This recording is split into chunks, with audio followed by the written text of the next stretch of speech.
வணக்கம் நண்பர்களே, இது பிரபஞ்சன் ஆடியோஸ். நான் உங்கள் சுரேஷ். இந்த வீடியோவில் நாம் பார்த்துக்கிட்டு இருக்கிற டிரான்ஸ்ஃபார்மரு ஒரு 5.1 ஆம்ப்ளிஃபையருக்கான டிரான்ஸ்ஃபார்மர். இந்த டிரான்ஸ்ஃபார்மருக்கான ஆம்ப்ளிஃபையரு ஃபால்ட் ஆகி நம்மக்கிட்ட சர்வீஸுக்கு வந்திருக்கு. அது என்ன ஃபால்ட்டுனா, சரவுண்டு போர்டுக்கான ரெக்டிஃபையர் செக்ஷனில் மெயின் ஃபில்டர் கெப்பாசிட்டர் ஹை கரண்ட்டில், அதாவது main AC supply 230 volt high current ஆகி 280 வோல்ட்டுக்கு மேலே வந்திருக்கு. அதனால் கெப்பாசிட்டர் வெடிச்சிருச்சு. ஆம்ப்ளிஃபையரில் வேறு எந்த செக்ஷனும் ஃபால்ட் ஆகியிருக்கான்னு பார்க்க செட்டை சீரியஸில் போட்டு செக் பண்ணேன். வேறு எந்த ஃபால்ட்டும் இல்லை. செட்டு ரன்னிங்கில் தான் இருக்குது. இந்த ஹை கரண்ட் பிரச்சனையிலிருந்து செட்டை பாதுகாக்க வோல்டேஜ் வேல்யூ அதிகமாக உள்ள கெப்பாசிட்டரை பயன்படுத்த போகிறேன். ஏற்கனவே உள்ள கெப்பாசிட்டரை விட புதிய கெப்பாசிட்டர் அளவில் சற்று பெரியதாக இருப்பதால் டிரான்ஸ்ஃபார்மரை கொஞ்சம் இடமாற்றம் செய்ய வேண்டியிருக்கு. அதனால் டிரான்ஸ்ஃபார்மரை ஆம்ப்ளிஃபையர்லேருந்து வெளியே எடுத்து வச்சுருக்கேன். அப்படியே இந்த டிரான்ஸ்ஃபார்மரை பற்றி சிறு விளக்கமும், ஒவ்வொரு ஆம்ப்ளிஃபையருக்கும் நான் எப்படி டிரான்ஸ்ஃபார்மர் தேர்வு செய்கிறேன் என்பதை பற்றிய விளக்கங்களோடு இந்த வீடியோவை தொடர்கிறேன். இந்த டிரான்ஸ்ஃபார்மரு கடந்த வருடம் 2023 8வது மாதத்தில் டிசைன் பண்ணது. இது 5 அவுட்புட் டேப்பிங் கொண்ட டிரான்ஸ்ஃபார்மர்.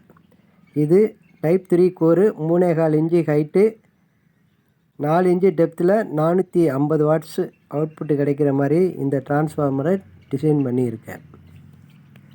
இந்த டிரான்ஸ்ஃபார்மருக்கான ப்ரைமரி ஏசி 240 வோல்ட்டுக்கான கால்குலேஷனை தான் போட்டு வைண்டிங் பண்ணியிருக்கேன். செகண்டரியில் 5 அவுட்புட் டேப்பிங் என்னென்னு பார்ப்போம். இந்த டியூவல் சப்பில் சப்வூஃபர் போர்டுக்கான 24/0 வோல்ட்டு 8 ஆம்பியர் அவுட்புட் டேப்பிங்.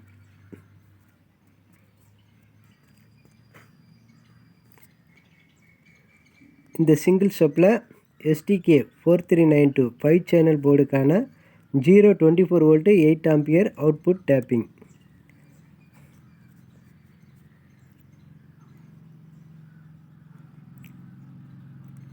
இந்த டியூவல் சப்பில் சக்தி ப்ரோலாஜ் போர்டுக்கான 12/12 வோல்ட்டு 2 ஆம்பியர் அவுட்புட் டேப்பிங். இந்த சிங்கிள் சப்பில் கெய்னர் போர்டு மற்றும் USB போர்டுக்கான 0/12 வோல்ட்டு 2 ஆம்பியர் அவுட்புட் டேப்பிங். அடுத்து கூலர் ஃபேன் மற்றும் லைட்டுக்கான 0/12 வோல்ட்டு 1 ஆம்பியர் அவுட்புட் டேப்பிங். நான் கடந்த 2019 இன்று வரை நான் அசம்பிள் பண்ணுற ஆம்ப்ளிஃபையர் அனைத்திற்கும் அந்தந்த ஆம்ப்ளிஃபையருக்கு தேவைக்கேற்ப அவுட்புட் டேப்பிங் கொண்ட டிரான்ஸ்ஃபார்மர் தான் டிசைன் பண்ணுறேன்.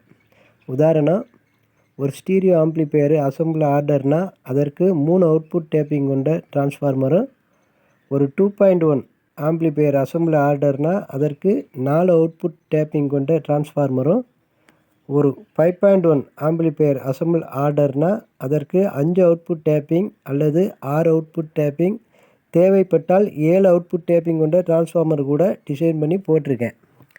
இது மாதிரியான டிரான்ஸ்ஃபார்மரை பயன்படுத்தி அசம்பிள் பண்ணுற எந்த ஒரு ஆம்ப்ளிஃபையரையும் நிச்சயம் நல்ல அவுட்புட் ரிசல்ட்டோடவும் வாரண்டியோடவும் கொடுக்க முடியும். நான் கடந்த வீடியோவிலையும் சொல்லியிருப்பேன், ஒரு டிரான்ஸ்ஃபார்மரோட தரத்தை வச்சு தான் அந்த ஆம்ப்ளிஃபையரோட லைஃபையும் பெர்ஃபார்மன்ஸையும் மதிப்பிட முடியும்னு.